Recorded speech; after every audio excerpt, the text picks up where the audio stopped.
The ocean stretched endlessly, sparkling like liquid sapphire under the golden sun. As the small boat cut through the waves, Mia clutched the railing, her heart thudding with a mixture of excitement and nerves. She had taken plenty of jobs before, event planning, assistant work, a bit of PR here and there, but none had ever required her to fly halfway across the world and sail to a billionaire's private island. It was supposed to be temporary. A summer assignment, nothing more. A few weeks of handling schedules, overseeing guest arrivals, and making sure everything ran smoothly during a series of high-profile events. At least, that's what the contract had said. But as the island came into view, Mia realized this would be nothing like any job she'd had before.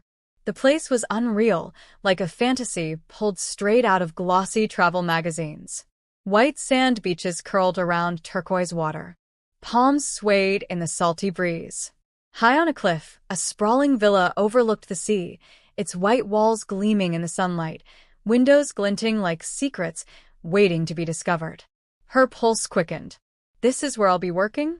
The boat docked at a private pier, and a uniformed staff member greeted her with a polite smile. Welcome, Miss Carter. Mr. Blackwell is expecting you. Mr. Blackwell. Even the name carried weight. Alexander Blackwell, billionaire investor, philanthropist, notorious recluse.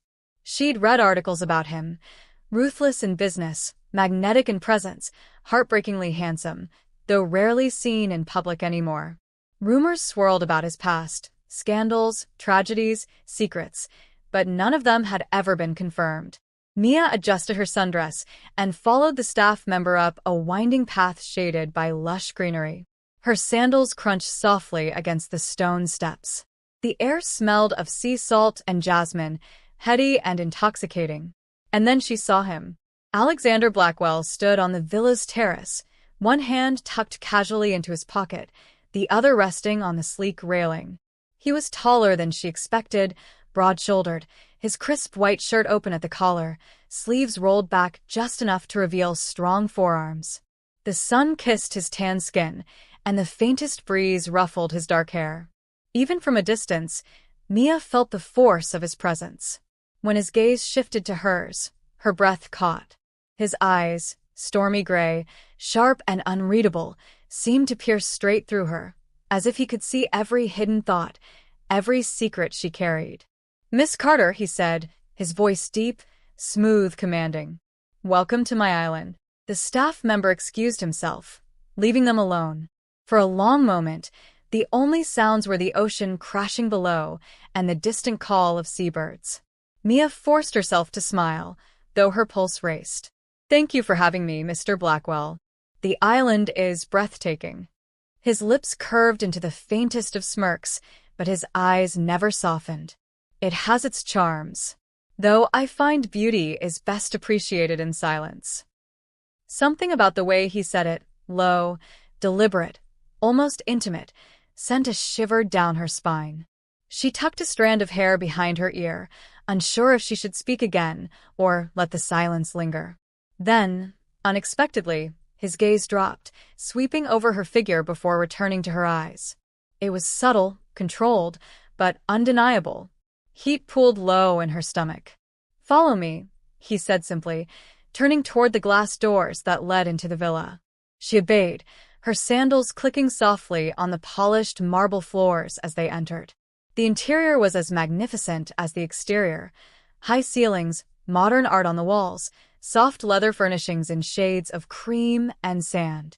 Yet despite the luxury, there was a sense of isolation, of secrets hidden within these walls.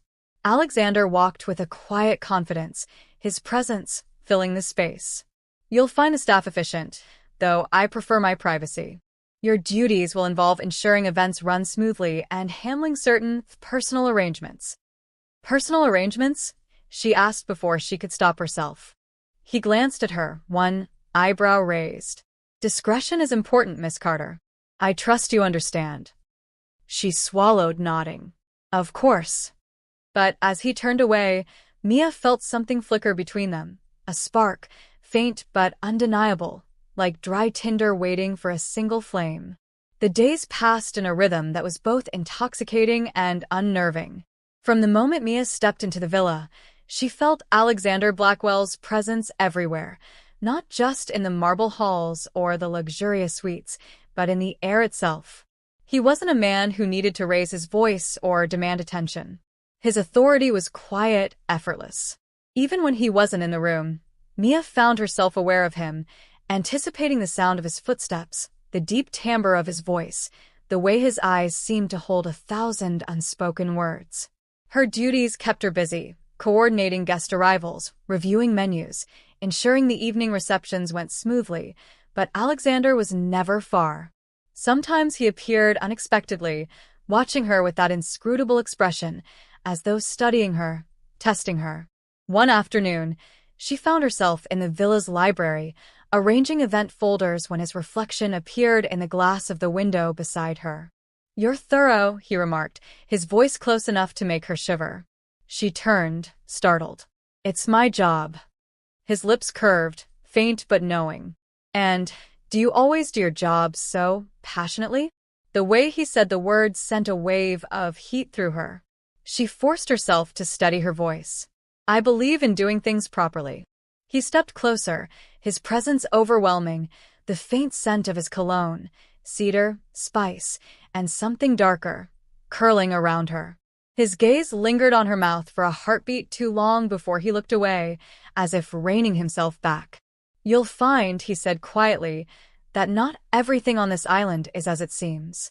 And then, just as suddenly, he left, leaving her breathless, her heart racing with questions. That night, Mia stood on her balcony, overlooking the ocean. The moonlight painted the waves silver, the air thick with jasmine and salt. She tried to clear her mind, but her thoughts returned to him, his eyes, his voice, the way he seemed to draw her in and push her away at the same time. She wrapped her arms around herself, wondering if she was foolish for feeling this magnetic pull. This was supposed to be a job, nothing more. And yet, her body ached with an anticipation she couldn't explain. A soft sound made her turn. Her breath caught. Alexander stood on the adjoining balcony, a glass of scotch in his hand, his shirt open at the throat. The moonlight carved shadows across his strong jaw and chest, making him look like some mythic figure from another world. Their eyes locked across the divide. Neither spoke. Neither moved. But something shifted in that silence, something raw and dangerous. His gaze lingered, and for a moment, Mia thought he might step across to her, close the distance, touch her the way she craved without even understanding why. Instead, he raised his glass slightly, a wordless acknowledgement, before retreating into his room. Mia stood frozen, her breath shallow, her body trembling with need. That single look, that unspoken connection, had ignited something inside her, a fire that no amount of reason could put out. Over the following days, the tension grew unbearable. In the garden, his hand brushed hers as he passed her a folder, an innocent touch that felt anything but. In the dining room, their knees grazed beneath the table, and neither of them moved away. In the hallways, she felt his gaze burning into her back, as though he were memorizing the shape of her. And yet he kept his distance. He was careful, controlled, as though battling something inside himself. One evening, after a dinner with potential investors, Mia stayed behind to gather papers. The room was empty except for her, and then, suddenly, him. Alexander leaned against the doorway, watching her with eyes that seemed darker than usual, stormier. "You work too hard," he murmured. She looked up, startled. It's important everything goes right." He stepped closer, each movement deliberate. "And what about you, Mia? Do you always put yourself last?" Her name on his lips made her stomach tighten. "I'm here to do my job, Mr. Blackwell." His jaw tightened, as though her formality irritated him. He moved closer still, until the space between them buzzed with electricity. His hand lifted slightly, as if to touch her cheek, but at the last second, he stopped himself, pulling back as though burned. Their eyes locked. The air between them crackled, hot and forbidden. "Good night, Mia," he said hoarsely, turning away before she could answer. She stood there trembling, her lips parted, every nerve in her body screaming with the need for what he denied them both. The storm came without warning. By late afternoon, dark clouds rolled across the sky, swallowing the golden sunlight. The air thickened, heavy with the scent of rain. Palm fronds bent beneath the rising wind as the first drops began to fall. The evening's gala had been cancelled, leaving the villa eerily quiet. Most of the staff retreated to their quarters. Mia lingered in the grand hall, gathering abandoned wine glasses and extinguishing candles that flickered in the draught. Lightning split the sky, illuminating the ocean like molten silver. She startled, dropping one of the glasses. It didn't break, but the sound echoed through the silence. "You shouldn't be out here alone." The voice was low, steady, unmistakable. She turned. Alexander stood at the far end of the hall, shadows and lightning painting his features sharp and dangerous. His shirt was unbuttoned halfway down, his hair slightly damp as though he'd just stepped in from the rain. "I was just finishing up," she said, her voice softer than she intended. He crossed the room slowly, each step deliberate. "The storm will only get worse. Stay inside your room tonight." She nodded, but didn't move. Something in his gaze held her frozen, rooted in place. The electricity in the air wasn't just from the storm outside. It crackled between them, alive, hungry. "Mia," his voice was different this time, rougher, lower, like a warning and a confession all at once. "Yes." Her whisper trembled. His hand lifted, hovering for a heartbeat before cupping her cheek. Warmth spread through her skin, searing, intoxicating. She leaned into his touch without meaning to, her body betraying her heart. "You make this difficult," he muttered, almost to himself. And then his mouth was on hers. The kiss was sudden, fierce, devastating. Weeks of stolen glances, unspoken tension, and denied desire exploded in that single, desperate collision. His lips claimed hers with a hunger that stole her breath, his hand sliding into her hair, holding her to him as though he'd die if he let go. Mia moaned against his mouth, her fingers clutching at his shirt, pulling him closer. The taste of him, whiskey, salt, heat, flooded her senses. She had never been kissed like this before, never been wanted with such intensity. When he finally pulled back, both of them were breathing hard, their foreheads pressed together.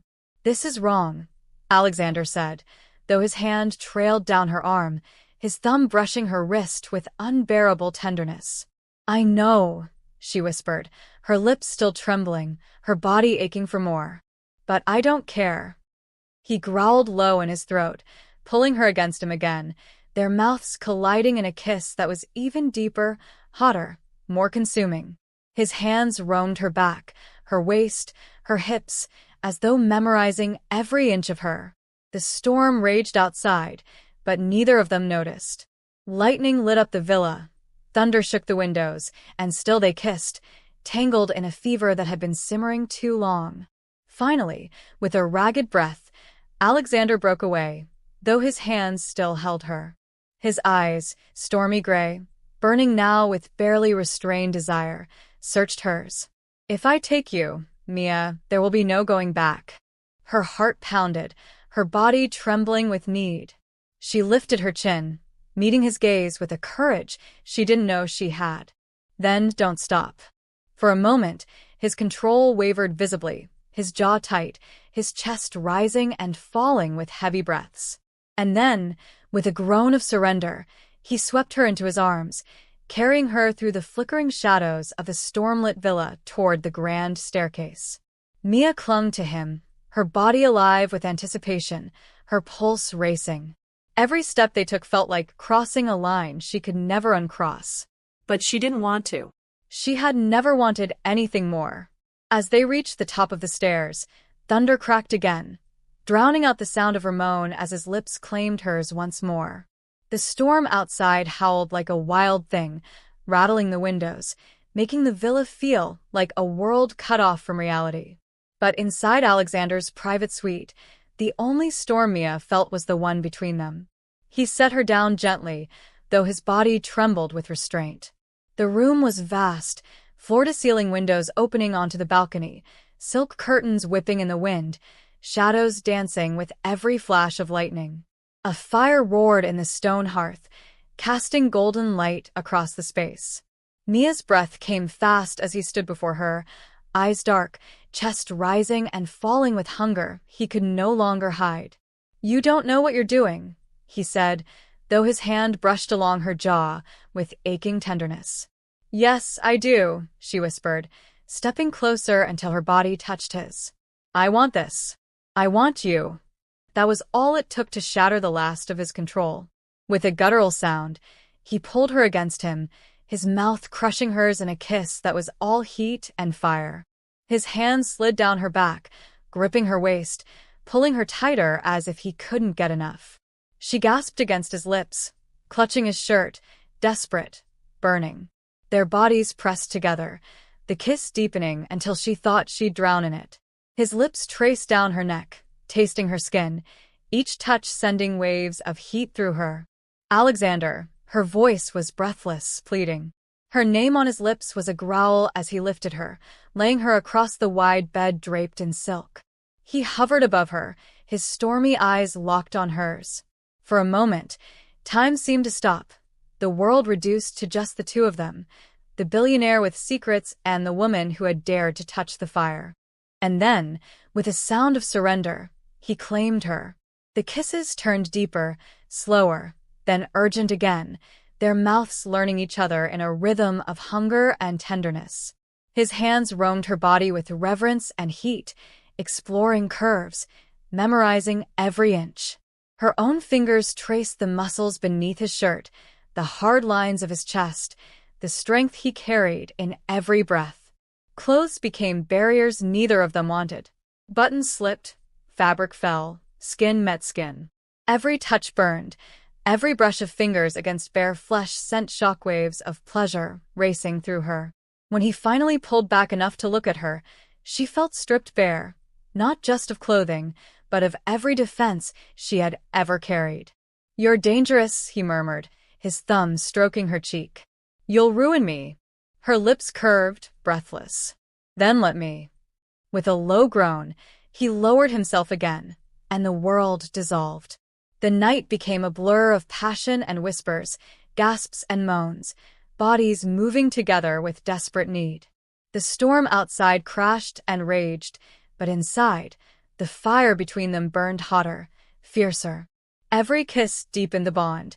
Every touch tangled them tighter in a web they could never escape. He was powerful, commanding, yet tender in ways she hadn't expected, his strength tempered with a care that left her trembling. He made her feel worshipped, desired, consumed. She gave herself to him completely, every nerve alight, every breath drawn from his. Time lost all meaning. There was only heat, only pleasure, only the forbidden rhythm of two souls colliding in the dark. When at last they collapsed together, breathless, tangled in silk sheets and sweat-damp skin, the storm outside had quieted to a soft rain.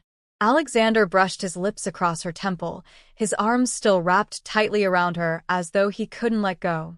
"This can't happen again," he whispered, though his hold on her only tightened. Mia's heart ached at the words, but she knew the truth that his body betrayed. His secrets, his walls, they were still there. But tonight they had cracked. And she had seen the man behind them. She tilted her face up, pressing one last, slow kiss to his lips. "We both know it will." His eyes closed, his jaw clenched, and for a long moment, he didn't answer. But his arms around her said everything. In the silence of the billionaire's island, their forbidden romance had begun, and neither of them could turn back. The morning sun spilled through the windows, warm and golden, chasing away the storm's shadow. Mia stirred beneath silk sheets, her body still tingling from the night before. For a moment, she simply lay there, her cheek against the solid warmth of Alexander's chest, listening to the steady rhythm of his heartbeat. Reality crept in slowly. She was supposed to be his employee. This was supposed to be temporary. And yet, nothing about what had happened between them felt like a mistake. She turned slightly, studying his face in the soft light. Asleep, he looked younger, almost vulnerable, The hard edges of his features softened. She wondered what secrets lay behind that guarded expression, what scars he carried that kept him so distant from the world. As if sensing her gaze, his eyes opened. Stormy gray, but softer now. He looked at her for a long moment before speaking, his voice rough with sleep. "You should regret this," he said quietly. "But I can't." Mia smiled faintly, brushing her fingers across his jaw. "Neither can I." He caught her hand, pressing a kiss to her palm, a gesture so tender it stole her breath. Then he sat up, pulling her gently with him. Beyond the balcony, the sea shimmered, endless and free, the island alive with secrets. "There are things about me you don't know, Mia," he admitted, his gaze fixed on the horizon. "Things that could destroy you if you let me too close." She leaned against him, her head on his shoulder. "Then let me decide how close I want to be." For the first time, his lips curved into something that wasn't a smirk but a genuine smile, touched with sadness and hope all at once. He wrapped an arm around her, pulling her close. "I should send you away," he whispered. "But I won't. Not yet." Her heart swelled. The island had brought them together, but it was more than paradise. It was a cage of secrets, of temptation, of desires they shouldn't share. And yet, she knew one truth with absolute certainty. She wasn't leaving. Not yet. Because what had begun between them was too strong to deny. As the waves crashed below and the sun rose higher over the horizon, Mia closed her eyes, savoring the warmth of his embrace, the taste of his kiss still lingering on her lips, the ache of desire still simmering in her body. Their love was forbidden, dangerous, fragile, but it was real. And on this island of secrets, it was only just beginning.